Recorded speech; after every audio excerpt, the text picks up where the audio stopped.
Good morning. We're honored to have you here with us today as we kick off the celebration to our 125th anniversary of SUU. We have a year-long celebration ahead of us, and this week marks the first events and the first kickoff of the year. So we're thrilled that you would join us, and we are honored to have Dr. Guelzo with us for this occasion. Welcome to the Howard R. Driggs Lecture Series. This memorial lecture was established in 2009 by Mr. Driggs' stepdaughter, Camille Bradford. Camille and family members are here. Would you please stand and be recognized today?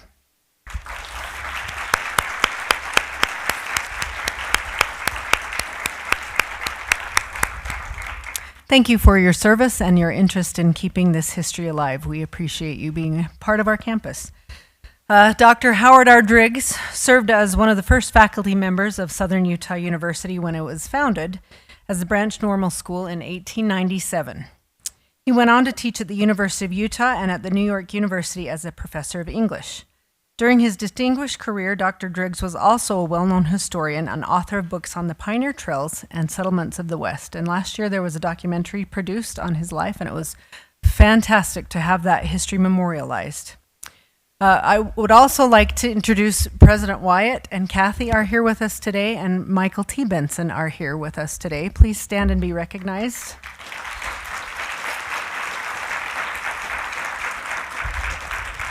It's wonderful to have our history convening for this kickoff of the 125th.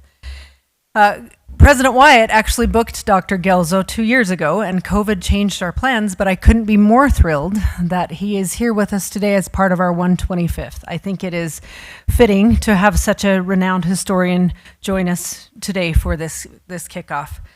We're honored to have Dr. Alan Guelzo. He is a New York Times bestseller author, American historian, and commentator on public issues. I look forward to those comments. He is the Senior Research Scholar in the Council of the Humanities and Director of the Initiative on Politics and Statesmanship in the James Madison Program at Princeton University. He holds the MA and PhD in History from the University of Pennsylvania, plus honorary degrees from Lincoln College and Lincoln Memorial University. We're honored and thrilled to have you with us today, Dr. Guelzo.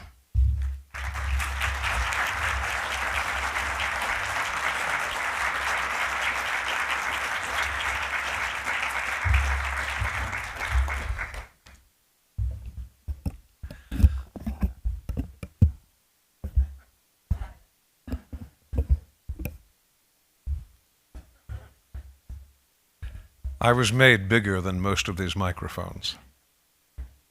This is my second visit to Utah.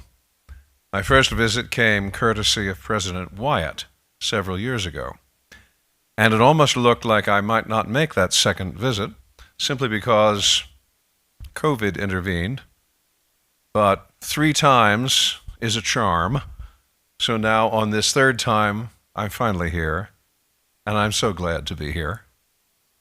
So it reminds me a little bit of the story that Lincoln told about a preacher who came into the Secretary of State's office in the old state capitol in Lincoln's hometown of Springfield, Illinois. The preacher petitioned the Secretary of State for the use of the old Capitol building for holding a revival. The Secretary of State was curious about this. He asked, well, what is going to be the subject of this revival? And the response of the preacher was, the second coming of Jesus Christ.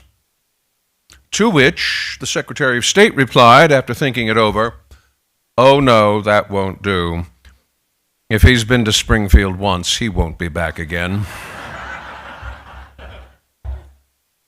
But here I am back again to Utah, and it's a pleasure to be here and to talk about 10 true lies about Abraham Lincoln. Why, Scripps, it is a great piece of folly to attempt to make anything out of my early life, Abraham Lincoln said to the Chicago journalist John Locke Scripps in 1860. It can all be condensed into a single sentence, the short and simple annals of the poor. That's my life, and that's all you or anyone else can make of it. And in one sense, that was true. Abraham Lincoln's early life up to age 21 really was, to the surprise of many who knew him in the 1850s, rooted in the harsh rural poverty of Kentucky, where he was born in 1809, and southern Indiana, where he grew up. But in another sense, he was not quite telling the whole story. At the same time as he was telling scripts that there was nothing significant to say about him, Abraham Lincoln was actually a highly successful railroad lawyer. He was also a party-line politician, first for the Whig Party of the 1830s and 1840s, and then, when the Whig Party dissolved in 1856, for the new Republican Party. And he was a social climber who endured the misery of a marriage with a mentally unstable woman, and largely for the social status that the marriage brought him. We know that he would become, in time, the great emancipator of America's 3.9 million slaves. Yet, before 1854, he had little to say on the subject of slavery. And even as president in the midst of the American Civil War, he had to be nudged and urged toward abolishing slavery. And yet, Lincoln did genuinely hate slavery from his earliest years. And in the end, he put weapons in the hands of freed black men and the blue uniform of the United States on their backs, and demanded that they be given the same civil rights as any white citizen enjoyed. What all of these historical zigzags in Lincoln indicate is that clustering around Abraham Lincoln are not so much truths or lies as a galaxy of true lies, of exaggerations and myths, which turn out almost always to have something of a truth in them. It's in balancing each of the quantities that we learn to penetrate something of the mystery of the man who was Abraham Lincoln. So let us consider today a series of true lies about Abraham Lincoln, and see if understanding Abraham Lincoln is really as great a piece of folly as it seemed to him. Here is the first of our true lies: that Abraham Lincoln came from the wrong side of the tracks. Abraham Lincoln was the son of Thomas Lincoln and Nancy Hanks Lincoln, born on a farm near Hodgenville, Kentucky. But for years, Lincoln entertained the suspicion that his mother had been born illegitimate, and the rumor eventually expanded to suggest that Lincoln himself was also of illegitimate birth. No birth certificate for Abraham Lincoln exists to disprove this, but there is nevertheless no real doubt that his parents were quite safely and legally married at the time of his birth, because the record of the Lincoln-Hanks wedding in 1806 has survived, because he had an older sister, Sarah Lincoln, born in 1807, and ultimately because Lincoln's features bear such striking resemblance to the extended Lincoln family that his father had left behind in Virginia before coming to Kentucky. What is true, though, is that Lincoln never glorified his poor farmer origins. If anything, he was embarrassed by them. And the suggestion that his birth or that of his mother's were morally tainted intensified what his law partner, William Herndon, called his organic melancholy. What Lincoln thought was important about his poor boy origins was that he had escaped them. When pressed for anything more, he would merely say, "I have seen a good deal of the backsides of this world." Our second true lie is that Abraham Lincoln was a Christian. Well, Lincoln was certainly born in a religious home. His father, Thomas, was an elder of the Separate Baptists, a rigidly exclusive Baptist denomination. and his stepmother, Sally Bush Lincoln, whom Thomas married in 1819 after the death of Nancy Hanks, also joined the separate Baptists, as did his sister Sarah. But Lincoln himself pulled shy of any religious commitments. Sally Lincoln remembered that her stepson had no particular religion, didn't think of that question at that time if he ever did. This did not mean that Lincoln was unfamiliar with Christianity. He was gifted with an almost photographic memory, and he could mount tree stumps and replay the sermons of preachers he had heard almost on demand. His cousin, Dennis Hanks, remembered that Sally Bush Lincoln learned Lincoln to read the Bible, study it and the stories in it, and all that was morally and affectionate in it, repeating it to Abe and his sister when very young. And Lincoln, he said, was often and much moved by the stories. But he never joined a church. In fact, when he finally came of age and left his family's farm to become a clerk in a store in New Salem, Illinois, he became notorious for sniping at Christianity. When he moved again in 1837 to Springfield, Illinois, to begin work as a lawyer, his Springfield friends described him as a skeptic, as an infidel. His wife, Mary Todd, whom he married in 1842, was also known as a religious agnostic. And there is no evidence that either of them either belonged to or even attended a church for the first 8 years of their marriage. But in 1850, Lincoln's second son, Edward Baker Lincoln, died just before his 4th birthday. And the death of the child drove Mary Todd Lincoln to join the First Presbyterian Church in Springfield. Lincoln himself, although he did not join the church with Mary, began to show a noticeable softening of attitude. He began instead to speak of himself as a seeker, but a seeker who was not sure that he would be agreeable to God after all. Probably it is my lot to go on in a twilight, feeling and reasoning my way through life as questioning, doubting Thomas did, Lincoln told Aminda Rogers Rankin. His election to the presidency in 1860 laid enormous weights of responsibility on him, and from 1861 he began to speak in almost personal terms about his need for the help of God and his confidence that divine providence would bring the war and the emancipation of the slaves to a successful conclusion.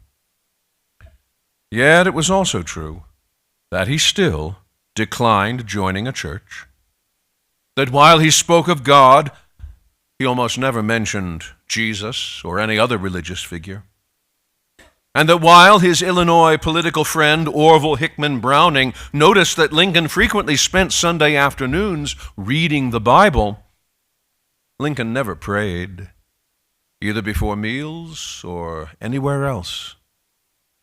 In his last great speech, his second inaugural address, Lincoln spoke as no other American president has ever spoken about God and God's direction of human affairs. Yet he spoke of God only as a judge, not in conventional religious terms, as a father, as a forgiver, as a redeemer. Lincoln was, as William Herndon remarked, a very religious man, but it was a religion of his own making, not the religion of the Bible.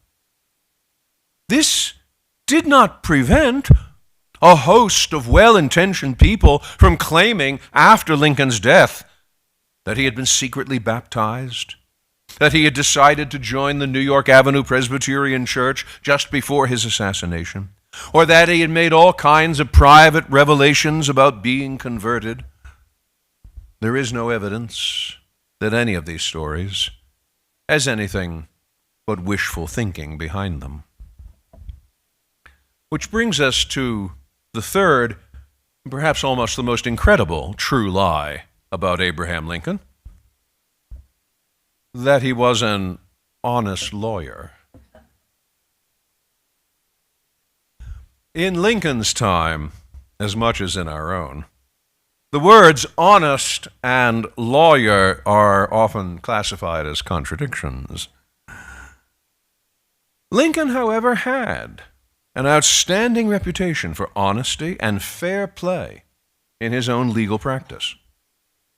He told Noyes Minor, a Baptist minister and Lincoln's neighbor in Springfield, that he would never take a case unless he thought there was merit in it. And in a series of notes that he compiled for a lecture on lawyering in the 1850s, Lincoln warned young lawyers to never stir up litigation just to get business. Lincoln said, "Resolve to be honest at all events. And if in your own judgment you cannot be an honest lawyer, resolve to be honest without being a lawyer. Choose some other occupation, rather than one in the choosing of which you do in advance consent to be a knave." This did not mean, however, that Lincoln was a kind of legal Robin Hood. The bulk of Lincoln's law practice on the old Illinois 8th Judicial Circuit, over nearly a quarter century, was almost entirely civil law. He did very little criminal law, and criminal cases amounted to less than 6% of his total recorded caseload. In legend, his most famous case was a murder defense in behalf of Duff Armstrong, the son of an old friend, in 1858. But overall, Lincoln handled only 18 murder cases in his career, and only won half of those. The fundamental reason for this is that there simply weren't all that many murders in Lincoln's Illinois. Although the statistical record is limited, the surviving evidence is that the number of murders in a given Illinois year rarely succeeded 2. There was much more business for an Illinois lawyer in debt. Illinois, in Lincoln's day, was cash poor. Commercial transactions were dominated by credit, and catching up with indebtedness became the mainstay of Lincoln's law practice. Debt collections amounted to 50% of Lincoln's cases. By the 1850s, his experience in the Eighth Circuit's courts and his network of political connections had won him agreements to represent most of the major railroad corporations in Illinois. And the legal work he did for them often involved evicting farmers from lands claimed by the railroads, protecting the railroads from lawsuits by businessmen whose freight was damaged or spoiled by the railroads, and winning tax exemption for the railroads from local property taxes. By the mid-1850s, Lincoln was earning over $3,000 a year as a lawyer, in a time when an ordinary working man earned only about $300 to $500 a year. In one case, for the Illinois Central Railroad, he took home a fee of $5,000. Still, there was no sense in which Lincoln was greedy. At the same time, he was still representing $3.50 trespass cases. He did not have, William Herndon said, he did not have the avarice of the get, but he did have, Herndon added, the avarice of the keep. He was, in other words, stingy. He was furious as president to learn that Mary Todd Lincoln had overspent the congressional appropriation for refurbishing the White House, despite the obvious fact that the White House in 1861 was falling down around its occupants' ears. And he hoarded large portions of his presidential salary, to the point where 2 uncashed salary checks were discovered in his desk after his death. A fourth true lie: that Lincoln would be a different kind of politician if he were alive today. Well, maybe. just maybe. The fact that Abraham Lincoln was the first Republican president has always provided good political capital for the Republican Party and irritation for everybody else, especially since, as a writer for the New York Times once said of a Lincoln book, in the old days, the good guys were the Republicans, now it's the other way around. Well, that was the New York Times. This suggestion that over the years the party of Lincoln has drifted away from Lincoln himself was encouraged in recent times by another lawyer politician from Illinois, Barack Obama, who tried to establish that a modern-day Democrat might really be more loyal to the principles of Abraham Lincoln than modern-day Republicans. But that shouldn't obscure the fact that Abraham Lincoln was driven by opposition to the Democratic Party from almost his first breath in politics. He ran his first political campaign against the Democratic Party of President Andrew Jackson, piled sarcasm and invective on Democratic heads whenever he had the chance, and after his election as president in 1860, set a new record for federal government job firings by dismissing over 1,500 Democratic office holders to replace them with Republicans. It is true that Lincoln tirelessly preached the virtues of freedom and democracy, but what he meant by freedom and democracy was economic opportunity. I don't believe in a law to prevent a man from getting rich. It would probably do more harm than good, he said in March 1860. We do not propose any war upon capital. Instead, Lincoln said, we wish to allow the humblest man an equal chance to get rich with everybody else. Lincoln thought of the Democrats as the party of wealthy slave owners who liked their place on the top of the social pile and who treated commerce and finance with contempt. Lincoln thought of his party as the party of the middle class, of the small businessman and the commercial farmer. He saw no permanent antagonism between rich and poor.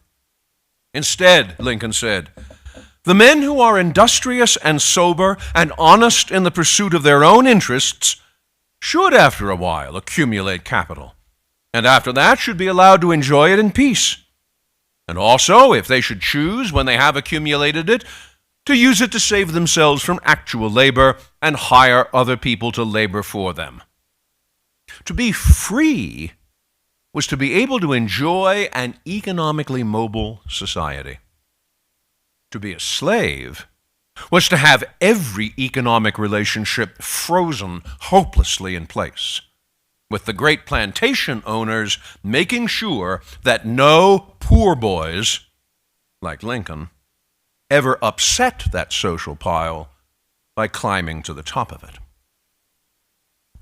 Which brings me to a fifth true lie that I would imagine we have all heard at some point. That Lincoln wrote the Gettysburg Address on the back of an envelope while on his way there. In November of 1863, 2 years into the Civil War, and 4 months after the great battle at Gettysburg, Lincoln was invited to deliver the dedication remarks at the opening of the National Cemetery at Gettysburg. The legend that Lincoln wrote out these remarks on the back of a brown envelope, that's not the real thing, by the way, while on board the train taking him to Gettysburg, that story first arose in the 1880s and was popularized by a short story published in Scribner's Magazine in 1906 by Mary Shipman Andrews. Andrews' story was intended to be a piece of fiction, and it was supposed to underscore how spontaneous and natural Lincoln's imagination was, that the words of the Gettysburg Address could come to him almost at the last minute. That made them seem more like divine revelation. But the story lodged itself in popular imaginations the same way that the story of Christopher Columbus denying that the world was flat did, by being read aloud in schoolrooms by school teachers who did not know the difference between fiction and fact. A book version of Andrews's article was actually printed for school distribution in my own state of Pennsylvania in 1910 and remained in use until 1956. Actually, Lincoln had been working on a draft of his remarks for days in advance. When he arrived in Gettysburg the night before the cemetery dedication, he only reworded that final set of sentences to get them as letter-perfect as possible on the morning of the dedication. It would not have been like Lincoln to leave any important public utterance to the last minute.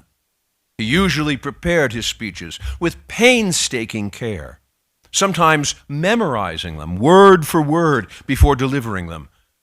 And he frequently refused to speak at all, if invited to do so without warning or preparation. A sixth true lie suggests that Abraham Lincoln, despite being the great emancipator, was really a white racist. Lincoln's reputation as the author of the Emancipation Proclamation and the 13th Amendment, which abolished slavery in the United States, suffered badly in the 1960s as African Americans gradually came to resent the constant reminder that their freedom was owed to a white man. In the February 1968 issue of Ebony magazine, in an article entitled, "Was Lincoln a White Supremacist?" Lerone Bennett, the editor of Ebony, attacked Lincoln as just another hypocritical white liberal willing to make concessions to African Americans only if it suited white political purposes. Bennett drew on a long trail of Lincoln's racial comments to denounce even emancipation as a measure forced on Lincoln only because Lincoln was losing the Civil War and needed the help of blacks as soldiers. Admittedly, Bennett did not have to work hard to find damaging evidence, especially in remarks Lincoln made during his famous debates with Stephen A. Douglas in 1858 about the racial and social inferiority of blacks to whites. In fact, Bennett missed the most damaging piece of evidence of all, which was Lincoln's defense of the slaveholder Robert Matson in a case in 1846 which would have returned a family of runaway slaves to Matson's control. Lincoln has been defended on the fairly lame grounds that his racist comments, such as they were no more violent than those of most white Americans in the 1850s. But given racial attitudes in the 1850s, that is not saying much. A better way of understanding Lincoln, without surrendering entirely to Lerone Bennett's hostility, is to see that Lincoln approached the problem of emancipation as an economic problem before he approached it as a racial one. Lincoln was not exaggerating when he claimed in 1858 that "I have always hated slavery." This was because he thought of slavery as any economic relationship which kept him or another person fixed to a certain economic station in life. Before the 1850s, he made only passing connections between slavery and African Americans, largely because slavery was illegal in Illinois and only had to be talked about by Lincoln as an abstraction. It was not until 1854, when it became clear that slaveholders meant to spread slavery everywhere throughout the United States, meant, in other words, to transform the entire American economy into one of slave-based labor, that Lincoln erupted into opposition against the slavery of African Americans. He hesitated for 2 years after the Civil War began to liberate black slaves, But in those first 2 years, he could hardly have done so without provoking a white uprising behind his back.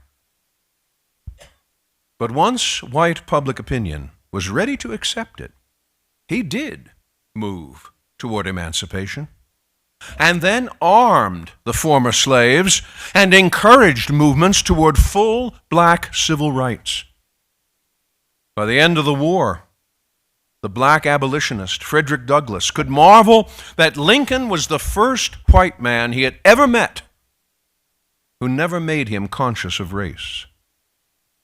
And Douglass spoke of Lincoln as emphatically the colored man's president. A seventh true lie is that Lincoln foretold his own death. We've already seen that Lincoln's religion had a pretty unorthodox shape. It gets even more unorthodox when we review the unusual degree to which he added to that religion a thick layer of superstition. He believed in the power of dreams to foretell future events. He consulted a fortune teller on one occasion and tried to cure one of his son's dog bites with a so-called mad stone. He had once told William Herndon that he feared he would come to a terrible end.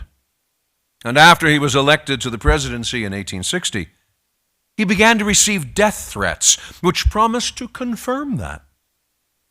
It was during that election campaign that he saw the first portent of his death.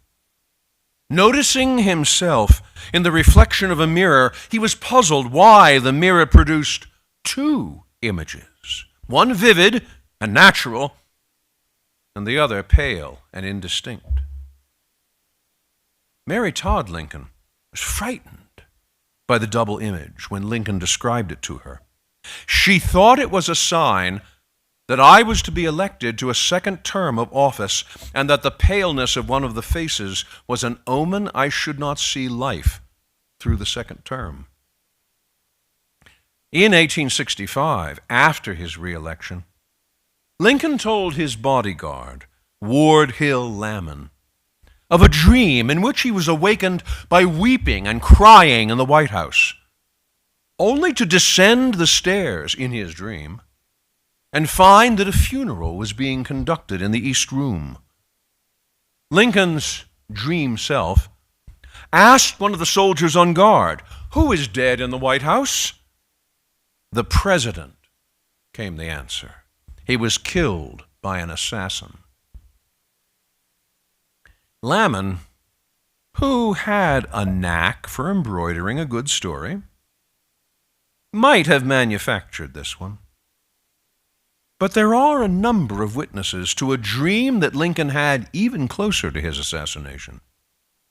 On the morning of his assassination, Lincoln met with his cabinet and related to them a dream he'd had the night before of standing on the deck of a ship which was rushing on some vast and indistinct expanse toward an unknown shore. This dream was peculiar, said Lincoln, because he'd had it several times before, and always before some important event or disaster. Now, Lincoln did not, by this means, exactly foretell his death. He explained that the dream meant that they would soon have some good military news, especially about the final collapse of Southern resistance in the Civil War. And yet it was, in fact, followed by what may well have been the greatest disaster of the war, and that was the assassination of Abraham Lincoln. On the subject of that assassination, we confront an eighth true lie: that Lincoln's assassination was arranged by members of his own cabinet. Abraham Lincoln was shot from behind on the evening of April 14th, 1865, 5 days after the principal Southern Army under General Robert E. Lee had surrendered and made the end of the Civil War a matter of a few days. He was shot while he and his wife were watching a play, Our American Cousin, from a private box in Ford's Theater in Washington. Lincoln died the next day without regaining consciousness. The assassin escaped in the confusion, but he was immediately identified as an actor, John Wilkes Booth. And 12 days later, Booth was hunted down and shot to death by Federal cavalrymen. Booth was a very well-known actor in his day and a member of the most famous acting family in America. But alongside his acting career, Booth moonlighted as a Southern agent. On the other hand, he was not a very successful agent, and his plan for assassinating Lincoln was so ludicrously haphazard that it hardly seemed possible for it to have succeeded. Unless, of course, there had been inside help. In the weeks after the assassination, conspiracy theories blossomed on every hand, most of them linked to the shadowy influence of the rebel Southern government. And in the end, 4 conspirators were hanged, and many others were clapped into federal prisons.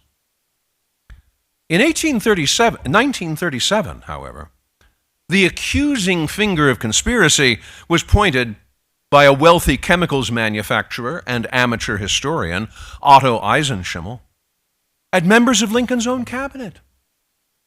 Eisenschimmel pointed out 2 seemingly ominous facts. First, from the beginning of the war, Lincoln had been fending off the influence of radicals within his own Republican Party who wanted him to deal more drastically with the South than Lincoln was inclined to.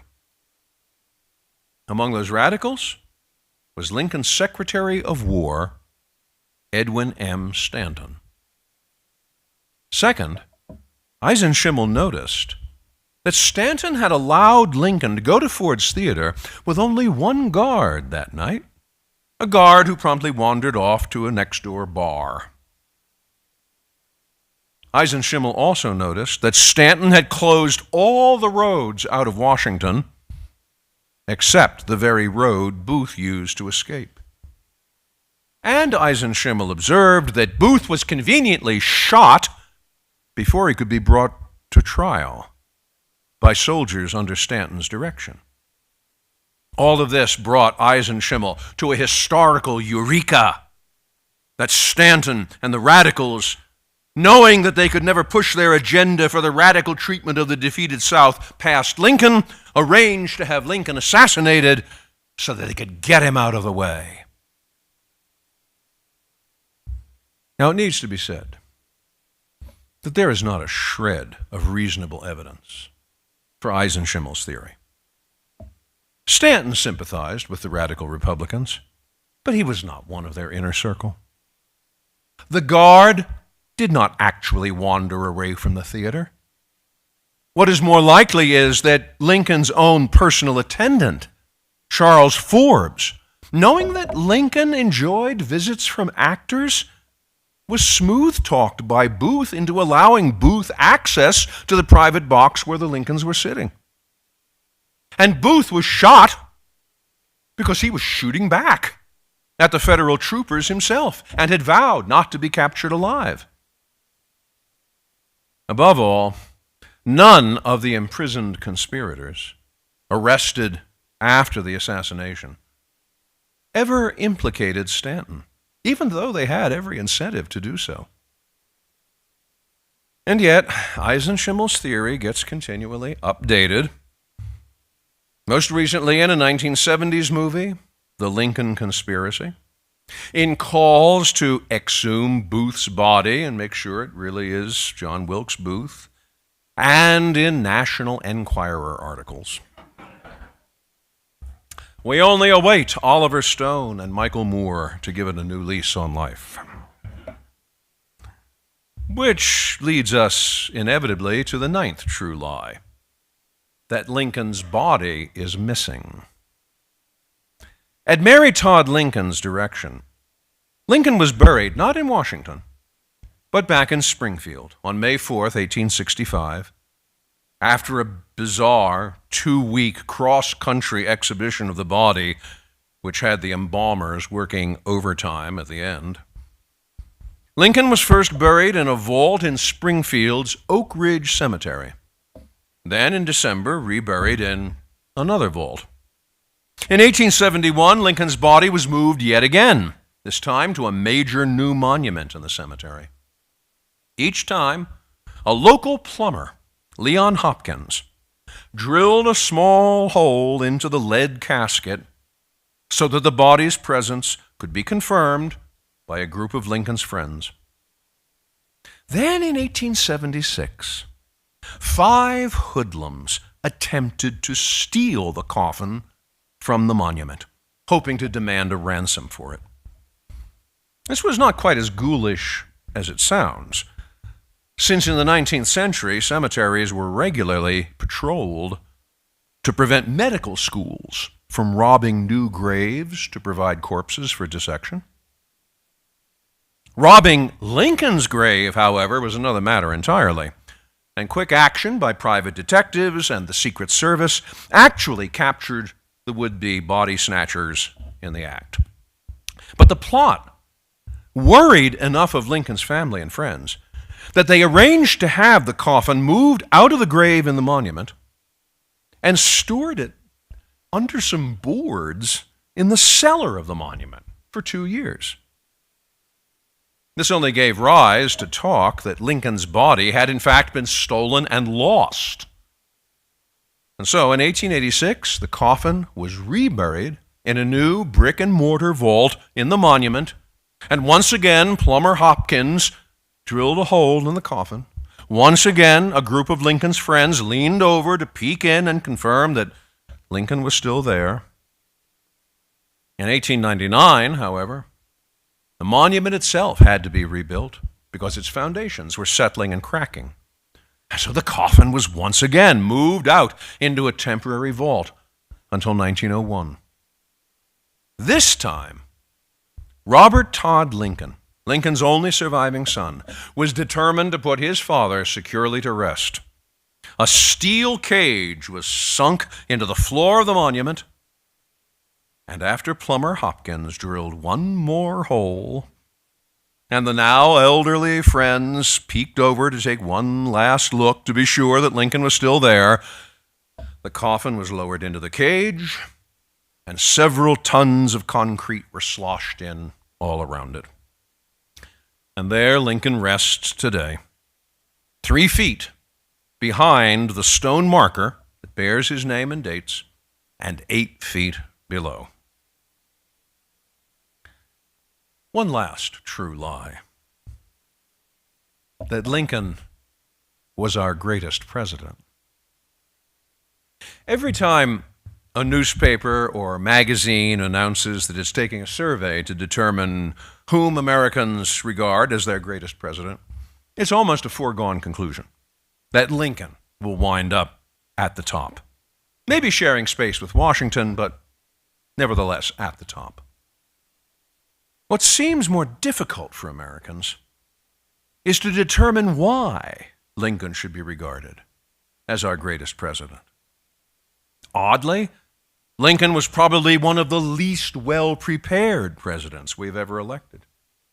He had no large-scale administrative or managerial experience whatsoever. He had served 1 term as a representative in Congress in 1848, but he'd never been a cabinet officer, he'd never been a governor, he'd never even been mayor of Springfield. Still, he had those magical gifts of what we call leadership, of ambition, of eloquence, of confidence, of intelligence, compassion, resilience, creativity. The things that make up what we call vision, and which trump mere paper shuffling anytime.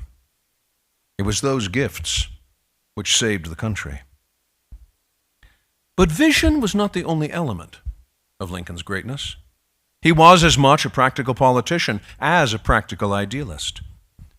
Lincoln's success as an inspirational war leader has crowded out a number of notable hands-on policy achievements in other areas. Lincoln sponsored the revival of a national banking system, which proved vital to American industry after the war. He imposed punitive tariffs on foreign goods to protect American businesses from foreign competition. He opened the Great Plains to settlement by means of the Homestead Act. He championed vocational education through land-grant colleges in the Morrill Act of 1862. And he promoted legislation to subsidize a railroad system to cross the entire North American continent. Yet, this sometimes places Lincoln in an awkward position for us to evaluate. The railroads whom he defended in court and assisted as president often turned, after his death, into robber baron corporations. The tariffs he imposed to protect American industry were vulnerable to the criticism that they only protected industry and not the American consumer. The Homestead Act opened the Great Plains for settlement, but at the price of 30 years of war with the Sioux, the Cheyenne, and the other Great Plains tribes. To decide if Lincoln's greatness is a lie or a truth cannot in the end really be found in Lincoln. That determination has to be found in ourselves and what we think of his achievements. The economic and political vision Lincoln had for America, in many fundamental ways, still challenges us as a people. What we need to ask about Abraham Lincoln is what we need to ask about ourselves. Whether the economic and political vision which moved Lincoln is our vision as well, or merely our own true lie. Thank you very much.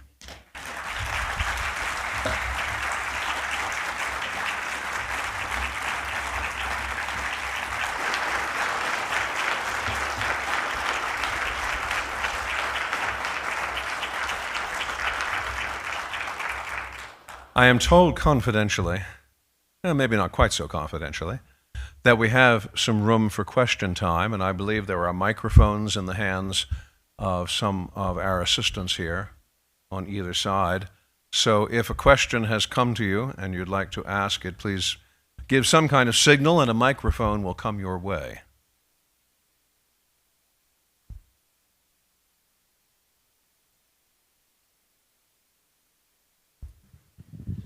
I am a bit curious about that Homestead Act. I was told my great-grandfather could have homesteaded Bryce Canyon, but he was afraid his sheep would get lost. So how did that Homestead Act actually work? The Homestead Act, very simply and very directly, made available up to 160 acres to anyone who claimed it, with priority being given to Union veterans. You had to claim it. You had to occupy it for 5 years. Now, occupy could mean a number of things, but you had to occupy it, or at least show some kind of evidence of occupying it for 5 years. For that and the cost of filing the paperwork, that property would be yours. It was the single biggest giveaway in American history. It was, you might say, the single biggest act of privatization that an American government has ever undertaken. It had its ups and downs and its inequities. Speculators, as you can imagine, used a number of straw buyers to buy up large numbers of 160-acre sections, and they used that in their own ways to promote their own influences. And yet, it also expanded greatly the amount of settlement that was taking place in what for many years had been described as the Great American Desert. Thomas Jefferson believed when he purchased the Louisiana Purchase, and the Louisiana Purchase covered much of what was intended to be covered by the Homestead Act. Thomas Jefferson believed that so much of the Louisiana Purchase was almost literally unsettleable that it would take easily another 1,000 years before that was settled. Let's see. Closure of the frontier, 1890. Purchase of Louisiana, 1803. We pulled it off in 87 years. That was a bit of a surprise. Nevertheless, a lot of that happened in a very uneven way. The other problem with it was that the soils of the Great Plains, most of which is what was being opened up by the Homestead Act, soils of the Great Plains turned out to be some of the most unpredictable agricultural soils in the world. They were not always as generous, they were not always as giving as in other places. And many farmers rushing to take advantage of the Homestead Act found this to their sorrow. And their disgruntlement was what laid the basis for the Granger movement, for the rise of populist resistance and the populist movement, the populist party in the 1890s. So some of the benefits of the Homestead Act turned out, in fact, to be not quite so as shining and persuasive as they might have seemed at the time. But they did do one thing. The one thing which they did was they made sure that slavery would never expand into the Western territories. And that, after all, had been the fundamental issue in the controversy over slavery before the Civil War. The controversy over slavery of the Civil War was not really about how to abolish slavery, because the federal government had no authority to do that. The question was slavery going to be allowed to expand into the Western territories, convert the Western territories into slave states, thereby achieve an unappealable and unassailable majority in Congress and wipe out all the restrictions that had been imposed by the free states on settlement in their states, and thus make every state in the Union a slave state. The Homestead Act in that respect was very closely linked to what Lincoln had in view with emancipation. Because by defining eligibility for the Homestead Act in the way that the statute did, that made sure that slave owners would never, ever be able to establish title to property in the Western territories.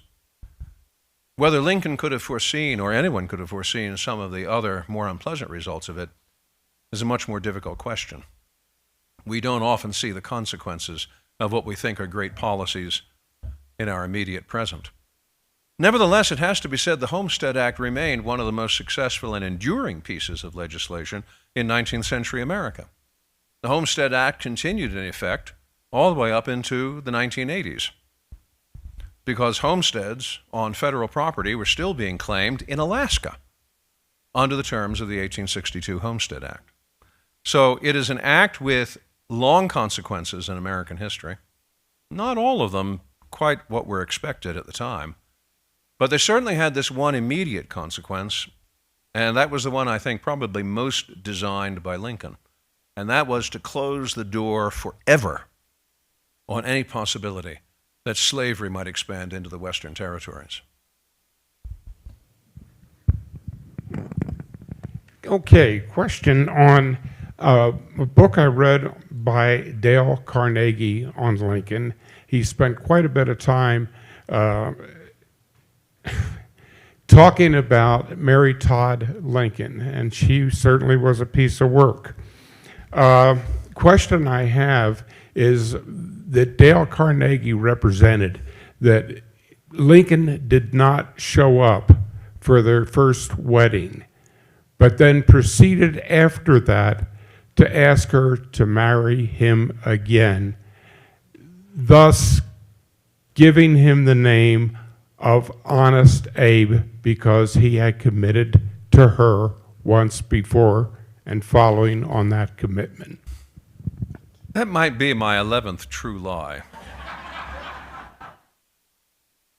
William Herndon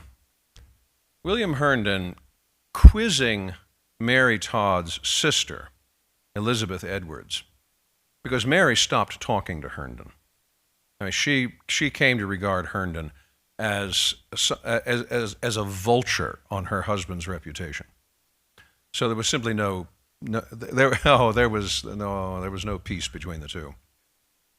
In talking to and interviewing Elizabeth Edwards, Herndon pieced together the story that after Lincoln and Mary Todd had agreed to marry, Lincoln, shall we say, got distracted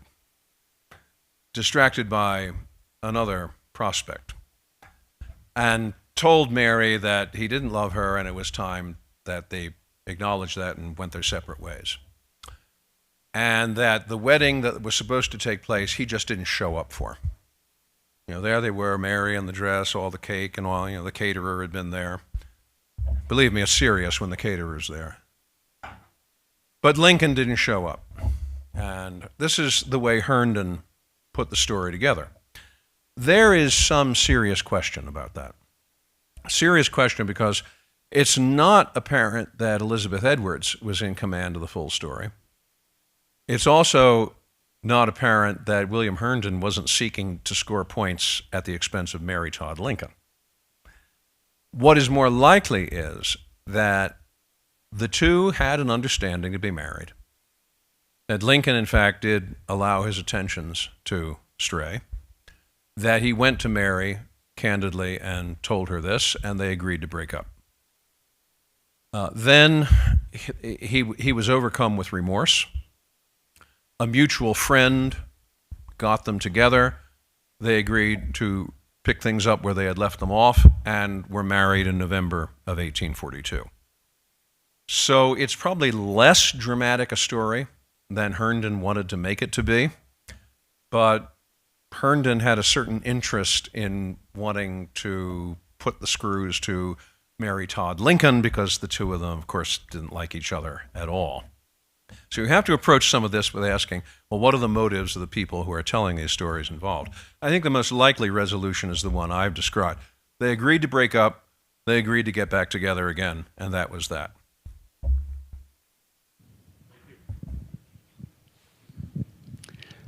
Thank you, first and foremost, for your very interesting and entertaining presentation. I'd like to know what you think and how well you think Hollywood has done in portraying Abraham Lincoln in film. Well, that's a very difficult question to answer because Lincoln has appeared in so much Hollywood. Lincoln has appeared in more films than any other American president. In fact, he is the first president to appear in a movie made in 1903 by the Edison people. It's a 10-minute version silent version of Uncle Tom's Cabin, and Abraham Lincoln appears at the very end, even though Lincoln never appeared in Harry Beecher Stowe's original novel. But look, why should that bother a filmmaker? So he appears there. He appears in film after film after film. Some of the films were very serious. There were at least two actors. One of them, very prominent, Fred Glynn, who almost made a career out of portraying Lincoln in movies in the 1930s. Probably the one he's best known for is a movie that he appeared in as Lincoln with Shirley Temple. It was called The Littlest Rebel. So Glynn really makes something of a career. When he writes a memoir of his Hollywood years, it's a memoir about how he portrayed Lincoln. Move up into the 1960s, and things start to take a different turn. I mean, Lincoln showed up regularly in numerous films, lots of television. He's in 2 episodes of Twilight Zone. He's even in an episode in the original Star Trek series. But once we move beyond that, then the image of Lincoln starts to take a hit. And he begins to show up instead almost as an object of jokes. So you get films like National Treasure. You get films like, I'm trying to come up with the names. Oh, yes, Bill and Ted's Excellent Adventure, where Lincoln is at the end saying, "Party on, dudes." Yeah, great Lincoln-ism. And it seemed at that point that Lincoln had now simply sunk into the level of buffoonery for filmmakers. But then comes Steven Spielberg. and his Lincoln movie in 2012, which I thought was a tremendous piece. Now, bear in mind, I'm a history person and a Lincoln biographer. I do footnotes. So when I sit and watch a movie about Lincoln, boy, the footnotes are going. You know, no, that couldn't have happened. No, they got that wrong. Well, there were things in Spielberg's Lincoln movie that were, shall we say, slightly questionable. But I would have to say that taken as a whole, about 90% of the film is very much to the story itself, to the record of things as they were. I thought Daniel Day-Lewis's portrayal of Lincoln was singularly impressive. And even going down through the list of the supporting cast, the idea that Tommy Lee Jones could portray Thaddeus Stevens would never have occurred to me. And yet seeing him on the screen, it was like, that clicks, that's Thaddeus Stevens. So it's a great film, and I think highly of it. I will have my reservations about a couple of over-dramatized bits, but when you remember that a film is, after all, entertainment, I keep telling people, it's only a movie. It's only a movie. Nevertheless, it is a good movie, and I think it points to a movement in recovering the seriousness of Lincoln that I think will pay some rich dividends in time to come. I certainly hope so. And I think it's a movie I don't hesitate to recommend to people.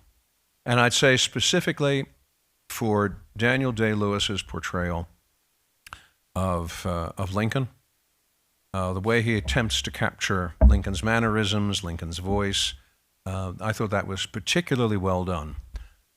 There was one film treatment of Lincoln in a made-for-TV series that was done in the 1970s, the mid-1970s. It was entitled Sandburg's Lincoln, and it appeared in 6 segments in 1974 to 75. The man who played Lincoln was Hal Holbrook, whom most people would think of more for his portrayal of Mark Twain. But he got the ticket to portray Lincoln. Now, this was a strange proposition because, look, Hal Holbrook just did not look anything like Abraham Lincoln. He was not tall like Lincoln. I'm sorry, he just didn't look like Lincoln. But Holbrook got the voice. That high-pitched, sharp, almost raspy tenor voice, the thick border state accent. Holbrook really worked hard on that, and he got that better than anyone that I've ever heard in a Lincoln movie. Really a remarkable portrayal of Lincoln. So if you have any opportunity to pick that up on Netflix or on some version that way, I think you should take a look at Hal Holbrook's portrayal of Lincoln that way. It really is impressive. Now, curious thing is, Holbrook also had a bit part in the Spielberg Lincoln movie. He played Francis Preston Blair, even though, once again, he didn't look a thing like Francis Preston Blair. But on the other hand, how many people really knew what Francis Preston Blair looked like? That's where we really get into the footnotes. I had a question in regards to the 1862 Peninsula Campaign and how, besides George McClellan's obvious flaws as the Union general at the time and that are well known and well documented and we all know, how did Lincoln's administration and his leadership affect, if at all, the success or failure of that campaign that, we can't attribute, that was out of McClellan's hands? How much of, was the success or failure can be attributed to, or, indirectly or directly to President Lincoln's leadership or administration? George McClellan and Abraham Lincoln were probably as far removed from each other in terms of personality, background, family, attributes as two people could be. Now, that doesn't necessarily mean that they couldn't work together. You can get people who are like that. Stonewall Jackson, Robert E. Lee, like that. Ulysses Grant, William Tecumseh Sherman, they worked together. Even Grant and Lincoln. But with McClellan, it was different. With McClellan, it was different because, quite frankly, McClellan had such an extraordinarily inflated opinion of himself. George McClellan was a narcissist of the first degree. Born into a wealthy Philadelphia family, I don't say this with pride as a Philadelphian. Born into a wealthy Philadelphia family, gifted, he goes to the University of Pennsylvania at age 15, leaves after a year to go to West Point, graduates second in his class, goes into the Corps of Engineers, spends some time in the Army, leaves the Army to become Assistant Vice President of the Mississippi and Ohio Railroad, then moves on to become president of another railroad. Then the Civil War breaks out. 3 states are bidding for his services. He's the golden boy. He's the boy with the perfect resume. And if we were all members of an executive search firm and we had to choose between George McClellan and Abraham Lincoln as the most likely president, all of us would go for McClellan. He had the perfect resume, which was his problem. He knew he had the perfect resume, and therefore he knew he could not afford to make any mistakes. Well, since he knew he couldn't afford to make any mistakes, he didn't. Oh, the mistakes were made. They just weren't his fault. They were all to be blamed on somebody else. So the mistakes that he makes in the Great Peninsula Campaign of 1862, and then into the Maryland Campaign afterwards, and later in 1862, none of the mistakes of that campaign are to be attributed to George McClellan, according to George McClellan. It's because Lincoln has interfered. Lincoln has gotten in the way. And there's one major reason why Lincoln and McClellan are not seeing eye to eye like this. Lincoln is a Republican and McClellan is a Democrat. And McClellan cannot keep his politics from interfering with that. We are so used today to the idea that civil and military relationships are oil and water, that the military takes its orders from the civilian side of the government. We're so used to that, we think that's an axiom. It's not necessarily such in the 19th century. And McClellan, who eventually came to the point of writing about Lincoln as what he called the original guerrilla, as a giraffe, as an incompetent. At one point, Lincoln came down to McClellan's encampment on the James River at Harrison's Landing. And when Lincoln stepped off the steamboat that had brought him there, McClellan presented him with a letter, sometimes known as the Harrison's Landing letter. This letter itemized all the things that Lincoln was not to do. You are not to talk about freeing slaves. You're not to talk about this. You're not to talk about that, or else the army will dissolve. I thought, wait a minute. I thought it was General McClellan's job to keep the army together. He's the general of the army, isn't he? Oh, no. That won't be his fault. That will be Lincoln's fault. Lincoln folds the letter, puts it in the pocket of his frock coat, goes back to Washington, writes out the draft of the Emancipation Proclamation. There continued to be mutterings all up to and after Antietam that McClellan was contemplating a military coup. There were stories after the Battle of Antietam that McClellan had sent messages under flags of truce to General Lee, saying, we have now demonstrated that we have fought each other to a standstill. It's time for you and I now together to join and march on Washington and take control of things and bring this war to an end. Lincoln issued the Emancipation Proclamation on the 22nd of September, 1862, just after the Antietam battle. McClellan waited for a month before reading the proclamation and having it read at the heads of the regiments and brigades of his army. He waited a month and then prefaced it with a comment like, well, you all must make your own decisions about this and draw your own conclusions and manifest those at the ballot box. Yeah, that's what I would call a really friendly endorsement of the Emancipation Proclamation. So much of this is going on that Lincoln finally can tolerate no more of it. And the day after the congressional elections in November of 1862, Lincoln dismisses him. But even after he's dismissed, holds a review in front of his soldiers, he rides down the lines of his soldiers, and they're shouting to McClellan, "Lead us to Washington, General. We'll follow you."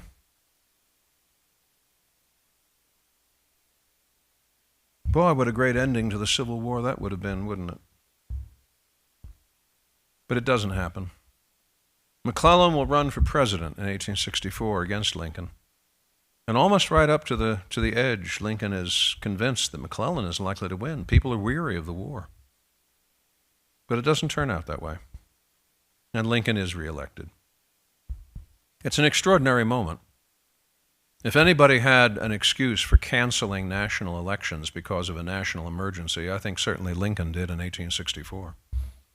But he doesn't, because Lincoln understands elections are the very lifeblood of a democracy.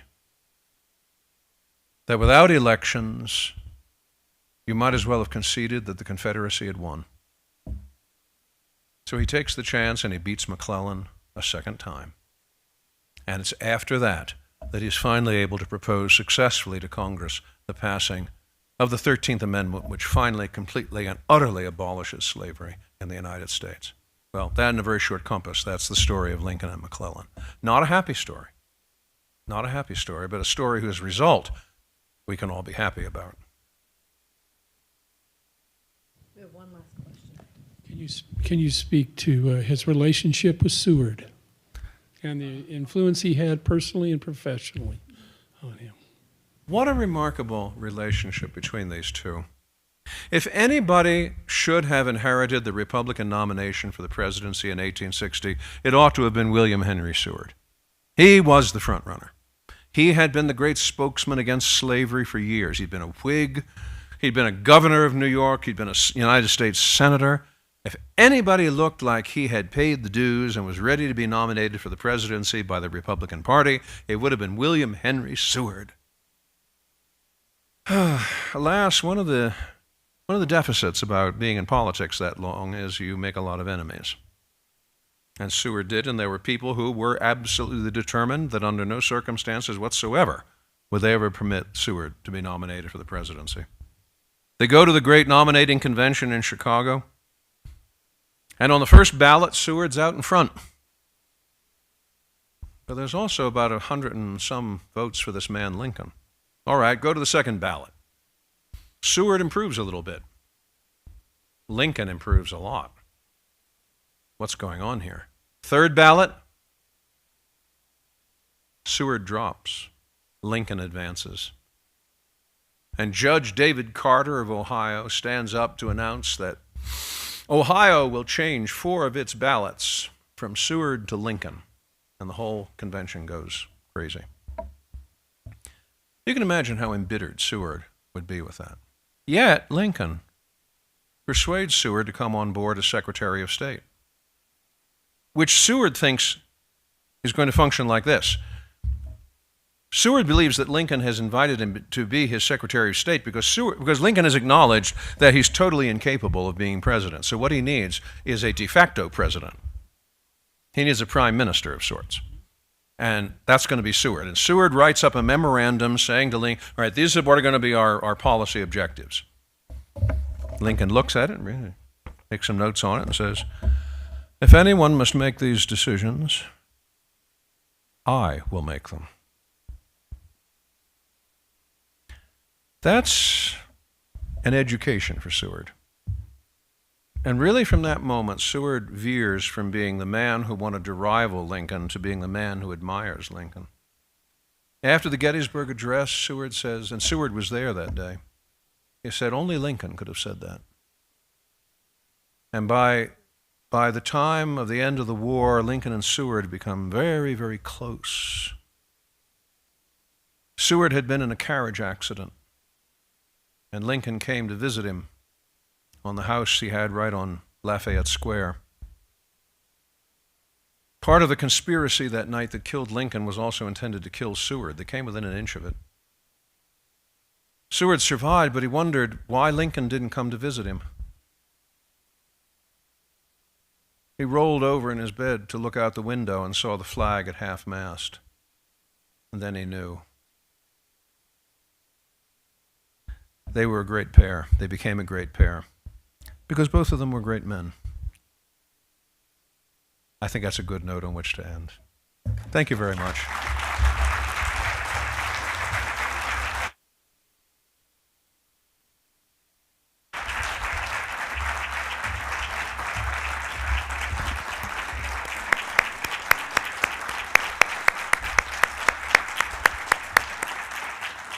Thank you, Dr. Guelzo. What an honor it is to have you join us and share your insights as a foremost Lincoln scholar and historian. Thank you for sharing those.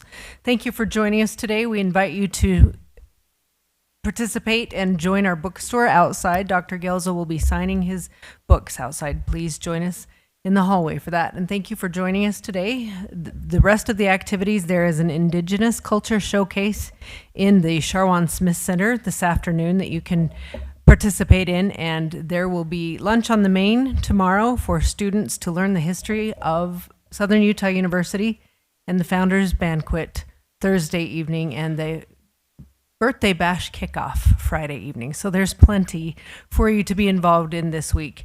Please join us out in the hallway and meet Dr. Guelzo. Thank you.